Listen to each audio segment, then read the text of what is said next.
Afternoon in Qatar. He just landed moments ago at the airport. Apparently, they will have a state visit today. Tonight, they will have a state dinner at Lusail Palace. Right. This is traditional from that culture. They did this also in Saudi Arabia in the last trip. I remember that. And if you look closely on the overhead shot of the camels, you'll see those signs that say, please, you're responsible to clean up after your camel. So if you're on that camel, you have to get down off the camel. Get off the camel and clear up. Just grab the hump, hop down. This is all the pageantry that the president loves. I mean, it's just a beautiful sight to see this happen. Different cultures coming together. And it's all for peace right now. We talk a lot about the economic development, but I think the big headline is peace in the Middle East. Will we finally obtain that under this administration? Looks very developed. Looks beautiful. It does. I mean, very people, hot. I mean, that is a place where the rich and the rich go, and you see a lot of sports development in the area. And now you see the President of the United States. This is one president that says, I love this stuff. Yeah, he will tell you. Yeah. He loves the pageantry because he understands, too, that they're showing respect to the country. This isn't for Trump Tower. This isn't for Trump Organization. They're showing respect to the country. And I think right now the Gulf states are very intrigued about what could be happening next. They want to live a world in which they're not so dependent on their oil reserves because they know they're finite. Yeah, the current leader of Qatar is Emir Tamim bin Hamad Al Thani, and he's been the emir since 2013. His father was the emir before him. They rule the House of Thani, and their estimated family net worth is $335 billion. This is one of the richest countries in the world because of the vast oil reserves and natural gas. You know, we're not used to seeing the beast not surrounded by Suburbans that are blacked out, but he's getting an escort by the camels as well as the horses as well. As Brian noted, he loved the pageantry, and it's right because you see the American flags right there. This is not about just Donald Trump. This is about bringing peace to the world and America being the leader again. The city in the That's background right. on the other side of the water. And also, the Air Force One was escorted by military planes. Four, it appears, on both sides of the plane. I mean, you literally have seen these cities just sprout up over the last 15, 20 years. There's the President of the United States stepping out. Yep. Shaking hands with what appears to be the emir. Maybe we can hear something?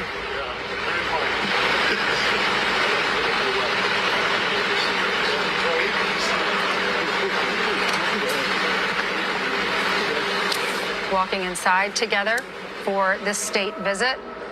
And then Donald Trump will go to the St. Regis Hotel before the dinner to prepare for that tonight. So if we can, while we watch some of this and we can see, we can hear the ceremonial chants behind, let's bring in Moaz Mustafa.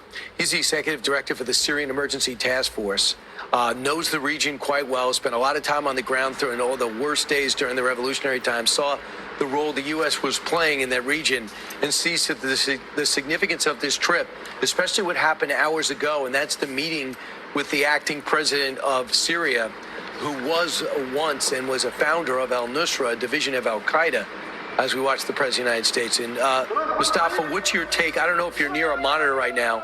What's your take on what we're seeing with the president arriving here in Qatar? We're watching history. We're watching history. President Trump in this trip has come in and is reassuring the entire region and frankly the entire world that the United States is back, that the United States is here to lead. And with his decision on Syria, he's, I think, transformed the entire Middle East in the right direction. Muaz, real quickly, if you could pause for a second, there's a national anthem playing. Let's listen into that real quick, and then we'll get your feedback.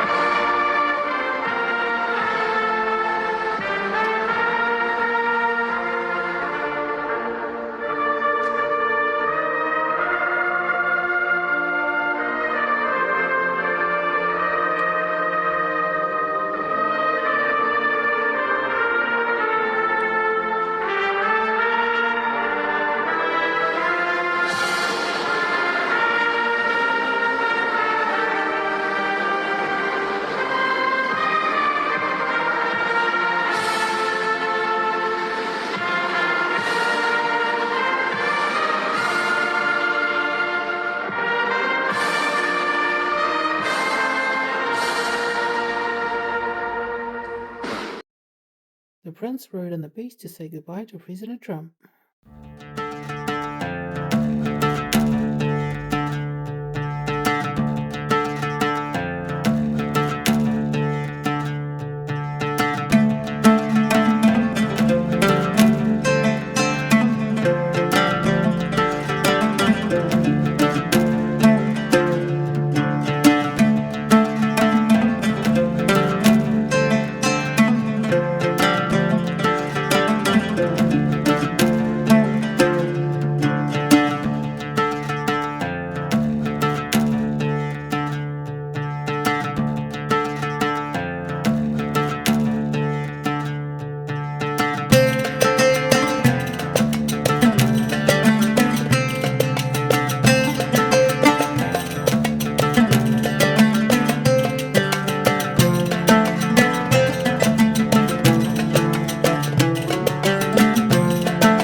Thank you. The ceremony has now come to an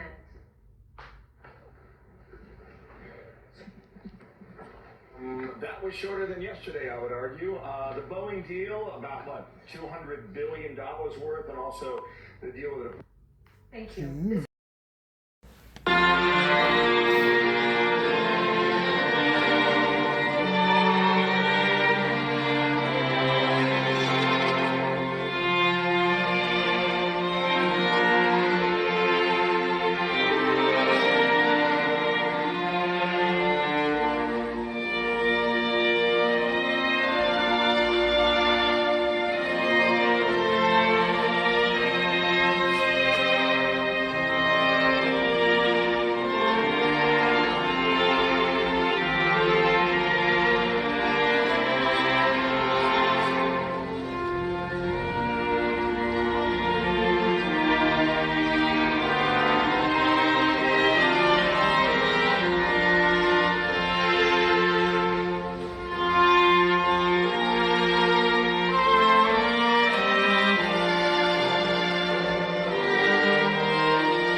This is quoted from Smile Love Gematria. It wasn't just diplomacy, it looked like a coronation. Coronation equals 124, a new beginning, 124. Breaking news, Saudi media just gave Trump a new title, the true president of the world. When Trump arrived in Riyadh, it wasn't just diplomacy. It looked like a coronation. He was greeted with golden sabers, white Arabian stallions, and a royal motorcade fit for a king. It was imperial treatment. Saudi outlets called it a tribute to power, something no U.S. president in history has ever received. But Trump didn't just bring symbolism. He brought $600 billion in investment deals. He brought the world's attention back to the Middle East on his terms. He signed a $142 billion defense agreement and launched a U.S.-Saudi AI alliance. Even more shocking, Trump lifted all sanctions on Syria during the visit. Meanwhile, Biden is still struggling with domestic chaos, inflation, and collapsing approval ratings. So why is Saudi Arabia backing Trump and ignoring Biden? One Saudi anchor went viral for saying Trump no longer represents a party. He represents power. And when your allies start calling someone else the real global president, that you have to ask, who really lost power? Reflections on what we're watching now, Senator. Well, first, quickly, Qatar. I trust Qatar like I trust a rest stop bathroom. If they want to be friendly, I want to be friendly back. But with those guys, trust in God, but tie up your camel. We already talked about it. I still haven't heard from the bomb person. I've checked the phone probably 50 times during the evening podcast in hopes that I would have another have an update, but just don't have one yet. Well, I have some bond people that have apparently traveled back to Zurich again because they said they're going to get paid again. So we'll see.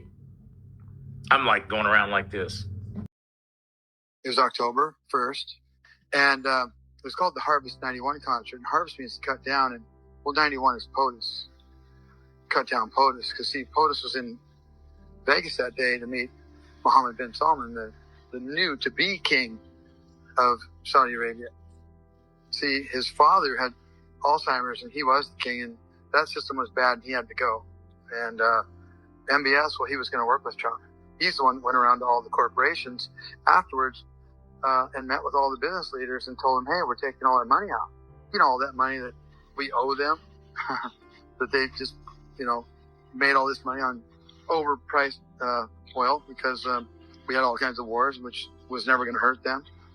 So anyway, the guy that wanted to be king, the guy that paid for Barack Obama's Harvard schooling, although he'd been to law, well, he owns the top 4 floors in Mandalay Bay called the Four Seasons with Bill Gates, where the shooting took place on the 32nd floor, I think Mirror 23, Fake 23.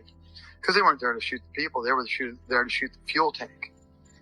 Thus, the fuel tank got hit twice. Again, Stephen Paddock. Stephen means crown. And, well, Paddock, well, everybody was in a fenced area. And, of course, he had a 13 tattoo on his neck, but the dead body didn't. And the coroner said he was, dead for, he died at like noon or something, some crazy time.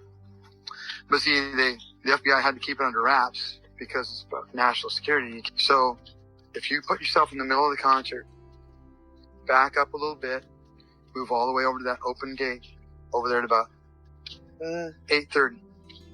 If you're standing right there and you watch the concert, you'll hear a thud and hit the thickened edge at the very top. Because see, at the top you'll have fumes.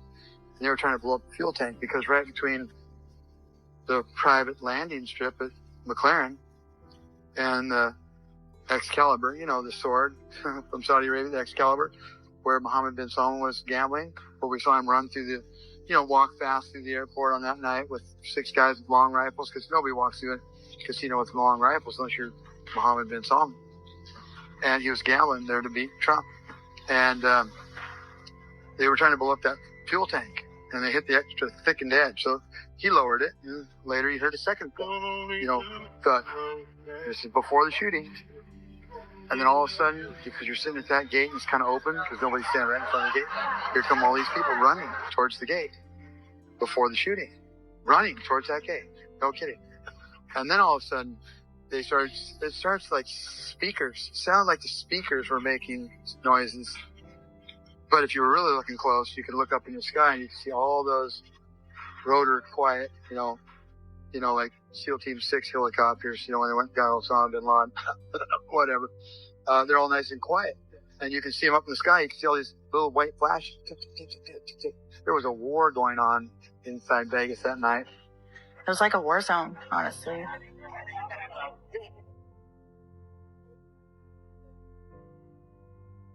Because if you listen to the 911 calls, you would have heard down the street, shooting at Mandalay Bay.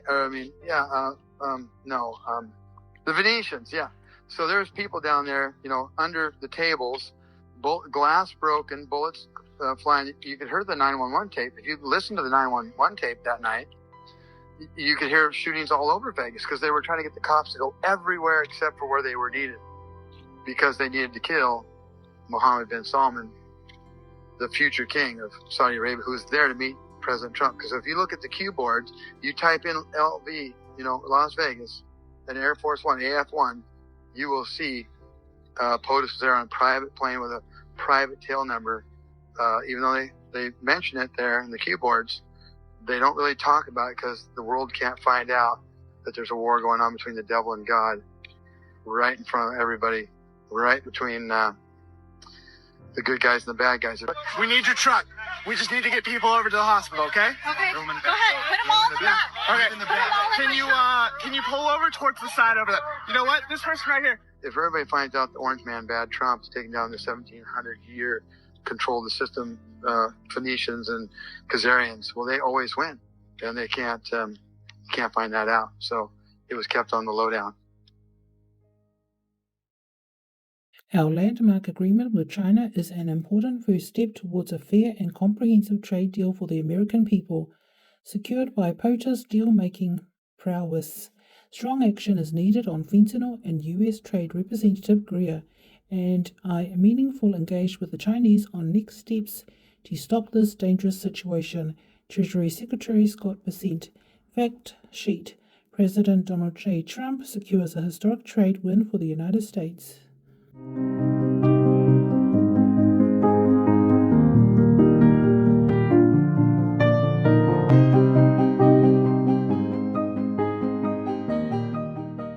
Damon Imani on X posted 8:58 a.m. May 14, 2025.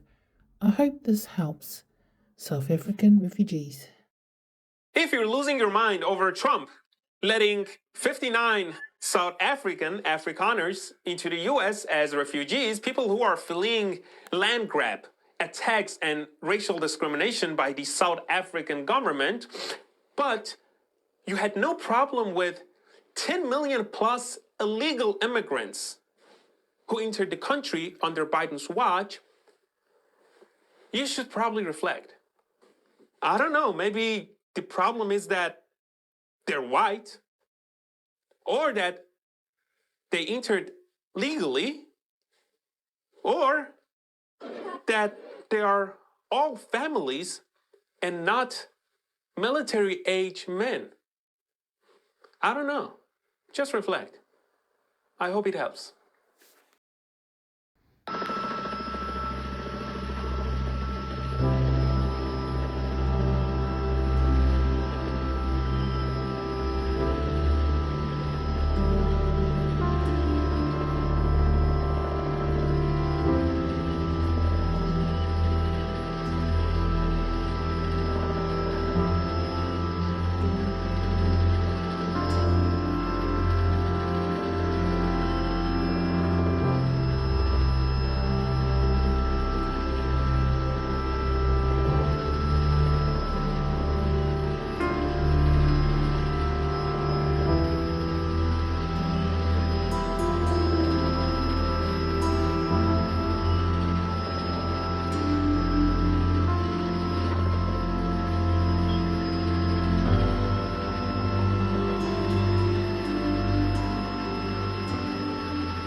WFMY News 2's Ben Briscoe talked to the owner of a well-known triad company that's doubled their sales since the tariffs started. When you drive up to Carolina Custom Leather, the first thing you see is that they're hiring. Jobs for people like Davey Cartner, dad to an 8-year-old girl. Yeah, we've been busy. It's really busy, actually. It's good. It's job security. I love having plenty of work. Made in America at the market was huge. It was the big thing over there. Bob Timberlake says his American home furniture line doubled sales from last year, in large part because buyers wanted furniture made in America to avoid tariffs. The market was just, it could not have been better for us. Each piece of furniture made just like this has multiple layers of helping the North Carolina economy. For example, this batting that went in it was made at another factory in Hickory, and that stuffing over in High Point. We finally are successful in getting furniture back in North Carolina and America. It's going to bring business to America. It's going to bring industry to America. It's going to bring jobs to America. And it's going to make us more successful. Ways and Means Committee at Ways and Means GOP. Posted on X, 12:02 a.m., May 15, 2025.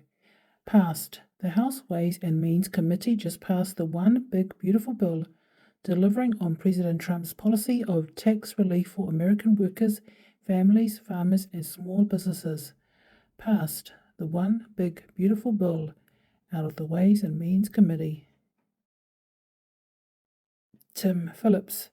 Republicans better realize they are 80 million Trump supporters, not 80 million GOP supporters. That we did gold standard medicine in this country from these institutions. Look at our children. They're the sickest children in the world.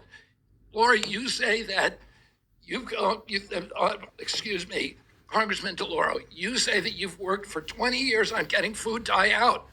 Give me credit. I got it out in 100 days. I'll give you that credit. All right, so let's work together and do something that we all believe in, which is have healthy kids in our country, for God's sake. We can all do that together. It's not, there's no such thing as Republican children or Democratic children. There's just kids, and we should all be concerned with them. Thank you, Mr. Secretary. Ms. Dean. Mr. Secretary. Forwarded from Blazing Press. Watch. Spanish Prime Minister Pedro Sanchez, referring to Israel, says we do not trade with a genocidal state. In response, Israel has summoned the Spanish ambassador. También le puntualizo una cosa, señor Rufián. Nosotros no comerciamos con un Estado genocida. No lo hacemos, señoría. Y creo que el otro día, desde esta tribuna, explicité precisamente de qué estábamos hablando, cuando se hablaba de algunas cosas que no se ajustan a la verdad. Y finalmente... Forwarded from Donaldo Trumpo. US inflation falls to lowest level in 4 years. Never get tired of winning. Forwarded from BioClandestine.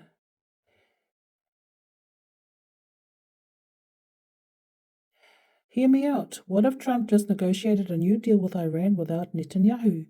Trump visited the Red Arrows near Iran's border in Saudi Arabia, Qatar, and UAE. Now we get news Iran are willing to give up their nukes. I find it hard to believe this is all merely coincidence. To me, it looks like Trump's trip to the Middle East might not actually be about signing economic deals with Saudi Arabia and Qatar. I think there's more going on behind the scenes that we don't know about. The real meetings are going on behind closed doors. Trump is up to something. Forwarded from the Kingdom of America, 1776.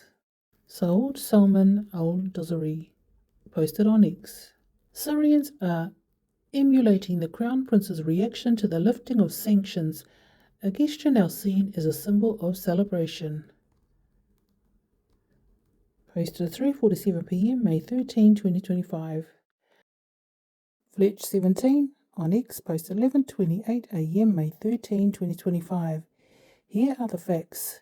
Neocons are mad, warmongers are mad, Ivy Leagues are mad, Big Pharma is mad, Wall Street is mad, MSM is mad, MIC is mad, Dems are mad, WHO is mad, WEF is mad, NATO is mad. Good. That means Trump is doing something right. The White House has slashed tariffs on cheap Chinese goods from shopping sites like Temu and Shein to as low as 30%, below the 54% rate included in President Trump's executive order earlier this week, according to a report. The 30% tariff, down from 145%, reflects a 10% reciprocal duty on China and a 20% tax related to a fentanyl trafficking crisis. An alternative flat fee of $100 per package remains in effect. Following trade talks over the weekend in Switzerland, the US and China agreed to a 90-day truce, with the US slashing taxes on Chinese imports to 30% from 145%. China lowered its tariffs on the US goods to 10% from 125%. Saeed al-Saeed posted on X. Trump's speech yesterday practically paved the way for the final isolation of the governments and militia parties in Iraq, paving the way for their overthrow. Trump, I deal with those who rule Iraq and ISIS in Afghanistan on the same level. Trump, successive governments in Iraq have failed and failed to build Baghdad. The money Prince Mohammed has provided to the United States does not equal 1% of the money that the militia governments have smuggled and continue to smuggle to Iran. Majid posted on X, Iraqi sources, alert. Leaders of Saudi Arabia, the UAE, Qatar, Kuwait, Bahrain, Oman, Syria, Algeria, and Lebanon apologized for not attending the Arab summit in Baghdad. Instead, they might send officials. Forwarded from Fred Cooch. TNT reports that everything is still a go. His contacts are being quiet. There's a 72-hour lockdown on RV-related bank information, which ends tomorrow. He's been told that after yet another, an announcement is made, supposedly, on Trump's exit from the Middle East on Friday, Saturday, that we should have gotten notifications and be in the bank by Saturday the 17th. Tony agrees with what Trump is doing in the region and added that it makes sense for him to accomplish these deals before RV, Jazara occur. After RV and Jazara, Trump won't have the same leverage. This makes sense. The date of May 17th also holds significance. IYKYK. These people don't get it. With the continued war between Israel and Palestine or Gaza, Jazara will be delayed because I think if he tried at least to read Jazara and have a look at all the parts of the act, it states there must be no wars or talks of wars globally. That's why Trump, in my opinion, is in the Middle East. Well, to broker trade, which he's doing really well at, but also to create peace in the Middle East. And he says, leave Israel to last. We'll see. Forwarded from MikeB. Today's Intel summary. Watch Trump's schedule. If he doesn't go to Baghdad Saturday, we're good. If he has to go to Baghdad, there will probably be a slight delay. Forwarded from Carpathia, goes with above statement. He said on the show that it's currently expected Thursday or Friday. If it doesn't go by then, that takes it to Saturday, and then Trump would probably end up in Baghdad on Saturday to force it, which could possibly delay it until Monday. Hope so. 589 Bull on X. 1.2 trillion from Qatar while Trump's in the Middle East, right before XRP derivatives go live, right after the World Bank gives Iraq the green light. Aircraft, drones, energy, infrastructure, quantum, every piece tied to trade, liquidity, and defense. This isn't foreign aid, it's a liquidity launch pad. Quantum stack, check. Energy corridors, check. Military enforcement, check. Now watch what moves next. The rails are lit. The old world can't stop what's coming. Too late, too quiet, too coordinated. Boom. Forwarded from AllyKayEast. Hi guys. So in keeping with my promise that if I heard anything significant I would post. So I have received information that at least 2 groups have spendable money, liquidity, and I validated it with another source. But perhaps they are just confirming the same intel. LOL. Anyway, this is not a prediction of funds. It is merely to let you know that some funds have been released. It does not mean a shotgun release. It does not say anything about the timing for our notifications. But it does say the train has left the station. Please don't quit any jobs or buy any diamonds. Wait. This was forwarded from Wolverine, and it was from Jim Ferguson, UK. Alert, we're going to victory together, and now it's happening. Nearly 2 months ago in Brussels, Carol Norocki turned to George Simeon and declared, "We're going to victory together." Today, after winning round 1, Simeon is in Poland standing shoulder to shoulder with Norocki, offering full support. This isn't just an alliance, this is brotherhood of nations. What this means, Poland and Romania are rising hand in hand. National sovereignty is uniting patriots across borders. The globalist order is being challenged by a new force of Eastern European strength. 2 leaders, 1 cause, total victory. The future of Europe is being forged right here, right now. To the rebels, the truth seekers, the crazy ones, the light warriors, the lovers, and the divergents. You are the glitches in the matrix, and we are bringing it all down. Verse of the day, Philippians 4, verse 6 to 7. Do not be anxious about anything, but in every situation, by prayer and petition, with thanksgiving, present your requests to God, and the peace of God, which transcends all understanding, will guard your hearts and your minds in Christ Jesus.